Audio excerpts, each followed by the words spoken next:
Now, the build-up to next year's general election in Nigeria has so far been affected by a good deal of what has universally come to be referred as fake news. Many of those who are so used to the old ways of doing things are blaming it on the rise of social media, which they insist must be subject to regulation. Counter-argument of those who prefer to see the positive impact of social media seems not to be making any impressions on them.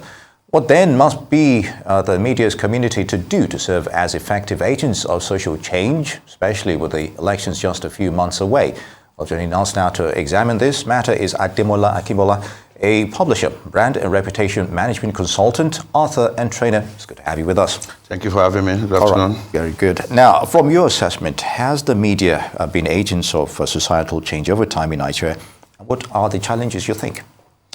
There's no doubt that the media has come a long way and they've done very well in terms of discharging their primary responsibilities to the society. There have been challenges here and there. There have been situations where the media fell below par, a situation where the media didn't perform up to expectations. But by and large, the media is a reflection of the society. You can't get anything beyond what society has produced. In recent times, the advent of citizen journalism has created a new dimension to the operation of the media in the country. Virtually everybody is now a blogger. As long as you have internet access, you can set up a blog. And arising from that has been an increase in incidence of fake news. And not just fake news, but even distorted news also, because they're two different things. Fake means it doesn't exist. Distorted means that it's been misinterpreted to suit a particular narrative. Yeah. So yes, that's part of the challenge. And from my own perspective, yes, we have three levels that we have to look at it. At the level of the individual, you owe the society a responsibility to do the right thing. Having access to the internet is not an excuse for you to perpetrate fake news, okay? Citizen journalism is not a ticket for journalistic waywardness. I mean, each individual has the responsibility to know what is right, work according to your conscience, okay? Because of the power and influence of the media, everybody needs to be careful, need to be cautious. You need to check and check and check. And if you're in doubt, you leave out. And those are the principles that we grew up with when we were being trained. Unfortunately, these days, people are more concerned about followership. You just want to post, you want people to follow you, you want likes, you want to gain some traction without bothering about the impact of what you are trying to publish. Very good. So I think individuals should behave more responsibly. Secondly, the regulatory framework needs to be tightened. Okay, at the level of government, we have the NIPR. At the level of the industry, we have the NIPR. We have NUJ. We have all sorts of unions. We need to encourage them to provide the oversight function in a more diligent manner. Yes, it's difficult to control internet access, but at the same time, we need to let people know that this is not right. Okay, it's currently an open field. Everybody just playing. There's no referee. Nobody is setting the rules. The rules are there sometimes, but they are silent. So there needs to be a better enforcement of the rules guiding the media practice in Nigeria. And of course, I want to beseech my colleagues who didn't train as mass comm or who didn't train as journalism students to go back to school and learn. Okay, ability to write is not enough. You must understand the basic morality and ethical aspects of journalism, which confers on you the responsibility to be truthful at all times. Okay, your first responsibility is to be truthful. The media wields an unimaginable power and influence. And as the elections done or not, we are going to see so many fake news, so many convoluted a lot of dimensions that we've never seen before. Because some people, they've established media arms, okay, to promote whatever agenda they have. So journalists or whoever, I mean, it is in charge of any news outlet, especially the online, should be very careful. You don't want the policy that will set the society on fire. You've got nothing to gain. Even if you have been paid, I mean, there's the limit to mercantilism in the media. Very, very good, Ademola, which brings me to this issue, and I'd like your input on it. The issue of investigative journalism. Yeah. Where is its place in all the narrative you just explained to us, and to a large extent, are we doing enough of it? How impactful on the issue of social change? Obviously, we are not. Obviously, we are not for so many reasons. One, everybody is in a hurry to publish. You want to be the first to break the news, but it doesn't make any sense to break the news and break people's hearts. It doesn't make any sense. So investigation is key. It is at the core of journalism. If you are in doubt, you leave out. There's no prize for being the first to break the news, but there's a prize for whoever publishes what is decent, what is edifying, and what's going to promote peace in the society. I do tell people, you are not in any rat race. If you are not sure, you wait. Yeah. Especially when it comes to news breaking of people's demise. We seem to derive a joy in breaking someone is dead. And then the issue of rivalry as well, competition. Yes. Trying to get that. Exactly. You're talking about the likes and, of course, followership as well. Yes. Yes. We need to come together as industry practitioners and tell ourselves some truth. We've not done very well. We've not done very well.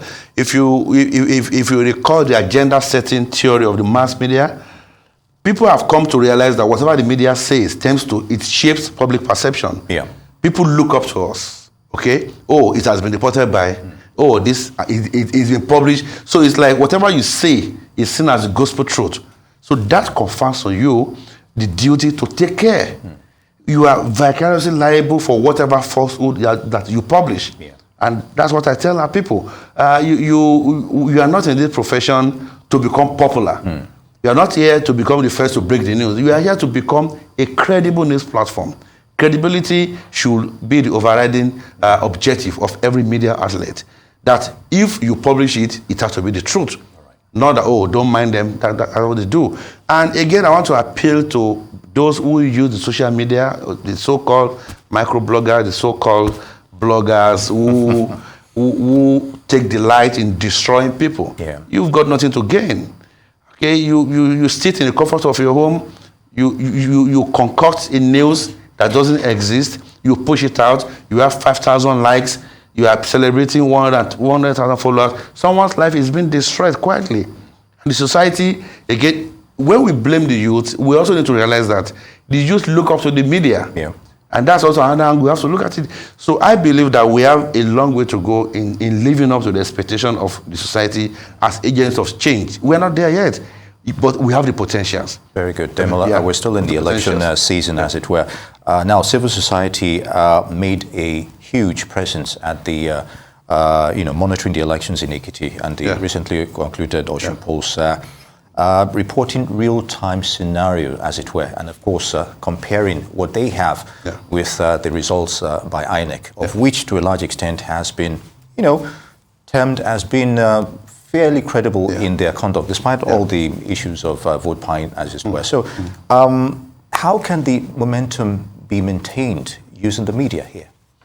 I would expect government to partner with those private groups because they've done very well. It's so difficult to rig these days. Very difficult. And even INEC has done very well. I mean, it's not there yet, but considering where we're coming from, INEC they haven't done badly. So let government partner with civil society groups, monitoring groups, independent, privately funded groups. Let's encourage them. Let's support them to do more. Once there's transparency, election cannot be rigged. Because once they are independent monitors, who are able to confirm the result and it's being posted online. The danger in that is that we should pray that they are not infiltrated by fake monitors. Because once you have original monitors, you have fake monitors. Anybody can set up a group. So INEC should find a way to regulate that. Maybe Is it INEC regulating or the media authorities themselves, you think? The media authorities also have a role to play. Yeah. But of course, if INEC doesn't accredit you, you can't even cover an election. True. Yeah. So let's even start from there. So the process of accrediting this society group should be very rigorous, and the media should also find a way of monitoring what they are doing.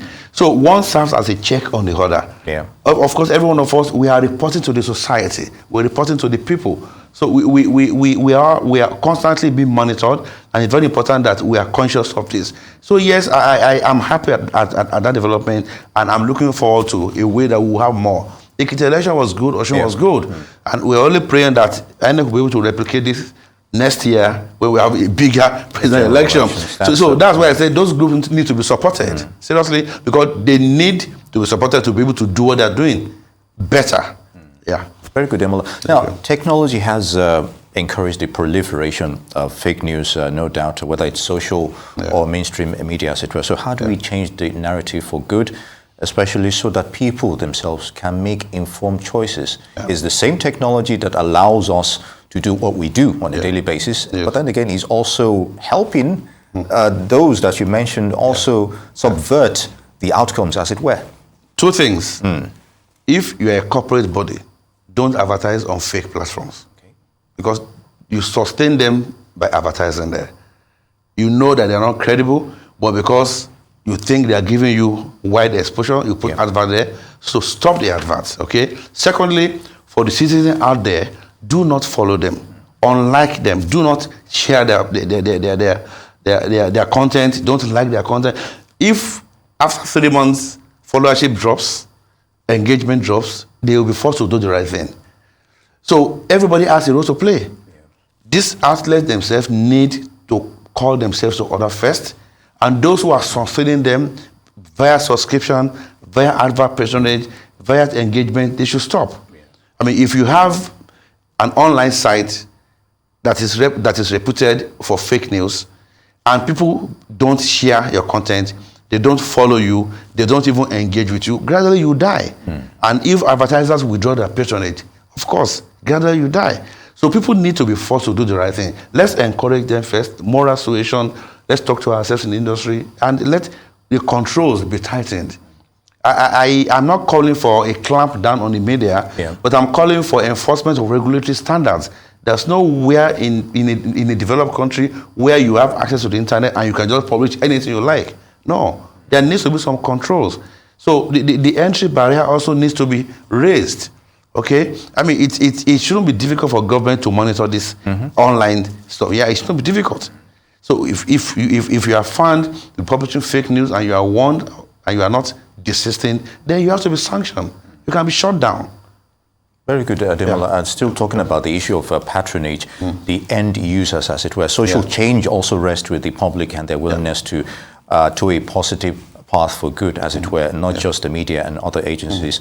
So are people themselves ready to change here? We talk about vote buying and INEC's inability to curtail it, as it were. Has government itself aspired, those aspiring to become leadership roles, have they actually offered any alternative to poverty?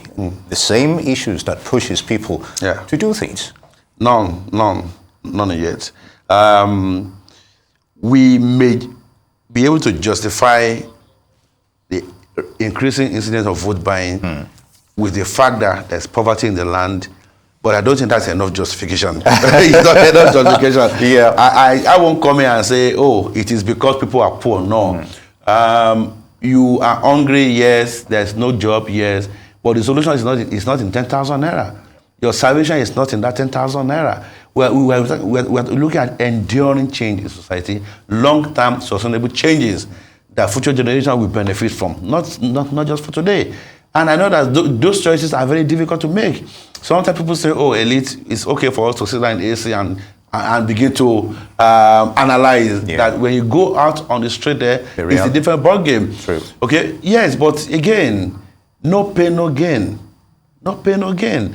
We've come to a crossroad. We've come to a stage in our life as a country where something has to give, where men and women of honor must come out and be counted. You can't continue to sell your vote and turn around to say the roads on my street are bad. My chairman is the governor is not doing the right thing. You have no moral right to say that. And hopefully the 2023 elections will change that. It probably promises to be a keenly contested one, no doubt. Ademola Akinbola, the publisher, the Podium International Magazine. It's good to have you with us on the show. Thank you so much for having me. God bless you.